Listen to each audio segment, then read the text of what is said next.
Hello বন্ধুরা, শুভ সন্ধ্যা। আমার আরেকটি নতুন ভিডিওতে সবাইকে জানাই ওয়েলকাম। আর আশা করি আমার বন্ধুরা সবাই খুব ভালো আছে, আমিও ভীষণ ভালো আছি। তো আজকের দিনটা শুরু করছি। আজ বৃহস্পতিবার, মা লক্ষ্মীর পুজো দিয়ে শুরু হলো দিনটা। তো আজকে শাশুড়ি মা পুজো দিয়েছে, আর ওনার আজ 4 দিন ধরে আমাবতী ছিল। তো আজকে স্নান ধান করে উনি ঠাকুরকে স্নান টান করে সুন্দর করে পুজো দিয়ে নিয়েছে। আর এদিকে তো আমি গিয়ে একটু মা লক্ষ্মীর প্রণাম করে নিলাম। আর সকাল সকাল ঘুম থেকে উঠে সমস্ত রকমের অন্তত 7-8 রকমের রান্না করেছি শাশুড়ি মায়ের জন্য।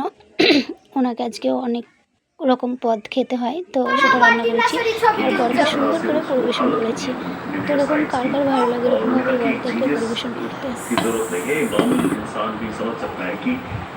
চাটনি, পায়েস, মিষ্টি দই, মাছের ঝোল, চচ্চড়ি, আলু পটলের তরকারি, ভেন্ডি ভাজা, ঝিঙে ভাজা, কুমড়ো ভাজা, কলা ভাজা, আলু ভাজা, পটল ভাজা, ডিম সিদ্ধ, শাক আর ভাত। আজকের মেনুটা কেমন আছে অবশ্যই কমেন্ট করবেন।